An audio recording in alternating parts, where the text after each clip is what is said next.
ತಡ್ರಿ ವಸಿ ಕಾಪಿ ತತ್ತೀನಿ. ಪುಟ್ಟಕ್ಕ ಅದೆಲ್ಲ ಏನು ಬೇಡ, ಬರ್ತಾ ಇಂದೂರಲ್ಲಿ ಎಲ್ಲ ಮುಗಿಸ್ಕೊಂಡು ಬಂದಿದ್ದೀನಿ. ಅಂದಾಗೆ ನನ್ನ ಹತ್ರ ಓದಿರೋ ಹುಡುಗರು ಹಿಡಿದು ನೇಗ್ಲು ಹಿಡ್ಕೊಂಡು ಕೆಲಸ ಮಾಡೋ ಎಲ್ಲ ಹುಡುಗರು ಫೋಟೋನು ಇದೆ. ಒಂದು ಸಾರಿ ನೀವು ನೋಡಿ ಇವರೇ ಅಂತ ಹೇಳಿಬಿಟ್ರೆ ಮುಂದಿನ ಶ್ರಾವಣಕ್ಕೆ ಲಗ್ನ. ಏನಂತೀರಿ?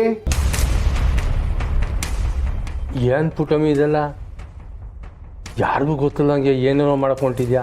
ಅಯ್ಯ, ಅವ್ರು ಯಾಕೆ ಬಂದವ್ರೆ ಯೋನ್ ಹೇಳ್ತಾವ್ರೆ ನನಗೆ ತಿಳಿವಲ್ತು. ನಿಂದೊಳ್ಳೆ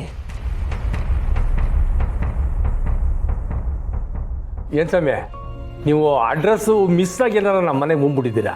ಅಲ್ಲ ಸ್ವಾಮಿ, ಪುಟ್ಟಕ್ಕ ಅಂತ ಎಷ್ಟು ಹೇಳ್ತಾ ಇದ್ದೀನಿ ಅಂದರೆ ಸರಿಯಾದ ದಾರಿಗೆ ಬಂದಿದ್ದೀನಿ ತಾನೇ?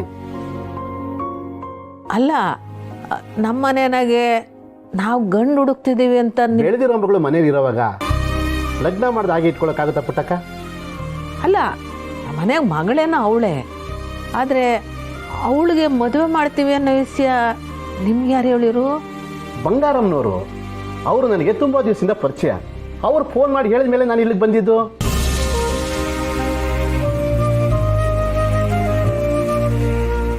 ಬಂಗಾರಮ್ಮ ಅವ್ರು ಕಳಿಸಿದ್ರೆ? ಇಲ್ಲ ಅಂದರೆ ನೀವು ಗಂಡು ಹುಡುಕ್ತಿರೋ ವಿಷಯ ನನಗೆ ಯಾಕೆ ಗೊತ್ತಾಗುತ್ತೆ? ದೇವಸ್ಥಾನದಾಗೆ ಸುಮನ್ ಮದುವೆ ಶಾಸ್ತ್ರೋಕ್ತವಾಗಿ ನಡಿಬೇಕು ಅಂತ ಮಾತಾಡ್ಕೊಂಡ್ವಿ. ಅದಕ್ಕೆ ಅವ್ರನ್ನ ಕಳಿಸಿರ್ಬೇಕು. ನಾನು ಕೇಳದೆ ಹೋದ್ರು ಎಲ್ಲನೂ ತಾವೇ ಅರ್ತ್ಕೊಂಡು ಮಾಡ್ತಾರೆ. ಅಮ್ಮವ್ರಂತ ಗೆಳ್ತಿನ ಪಡೆಯೋಕ್ಕೆ ನಾನು ಚಾನ ಪುಣ್ಯ ಮಾಡಿದ್ದೆ. ಪುಟ್ಟಕ್ಕ, ಹುಡುಗನ ಫೋಟೋ ನೋಡಲ್ವಾ? ಟಮಿ ಈಗಲೇ ಯಾಕಿದೆಲ್ಲ? ಯಾವತ್ತಿದ್ರೂ ಮಾಡಲೇಬೇಕಲ್ವೇ? ತಾಯಿಯಾಗಿ ನಾನೇ ಮುತುವರ್ಜಿ ವಹಿಸ್ಬೇಕಾಯ್ತು ಅಂಥದ್ರಾಗೆ ಅಮ್ಮವ್ರು ಮುತುವರ್ಜಿ ವಹಿಸ್ತಾವೆ. ಹಂಗಲ್ಲ ಪುಟಮಿ. ಸ್ವಾಮಿ, ನಾನು ಕಾಂಜಿ ಪಿಜಿ ಗಂಟೆಲ್ಲ ತೋರಿಸೋದಿಲ್ಲ.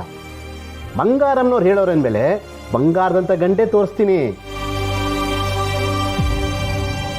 ಪುಟ್ಟಕ್ಕ, ನೀನು ಎಲ್ಲರ ಮಗಳಿಗೆ ಬೆಂಗಳೂರು ಗಂಡೇ ಬೇಕು, ಸರ್ಕಾರಿ ನೌಕರಿ ಇರೋನೇ ಬೇಕು, ಅಥವಾ ಲಕ್ಷ ಲಕ್ಷ ಎಣಿಸೋನೇ ಬೇಕು ಅಂತ, ಅಥವಾ ತಕ್ಕ ಮಟ್ಟ ಓದ್ಕೊಂಡು ಬೆಳೆ ಬೆಳೆಯೋ ರೈತಾಪಿ ಹುಡುಗ ಆದರೂ ಪರವಾಗಿಲ್ವಾ?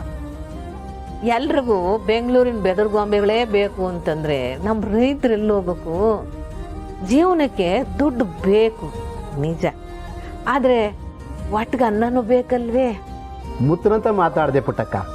ಹುಡುಗ ರೈತ ಆದರೂ ಪರವಾಗಿಲ್ಲ. ನನ್ನ ಮಗಳು ಶಾನ ಚಂದಾಗಿ ಓದ್ಕೊಂಡವಳೆ. ಅದಕ್ಕೆ ಓದಿರೋ ಹುಡುಗನೇ ಆದರೆ ಅವ್ರ ಮಾತು ಮನಸ್ಸು ಎಲ್ಲ ಚಂದಾಗಿ ಹೊಂದಾಣಿಕೆ ಆಯ್ತದೆ.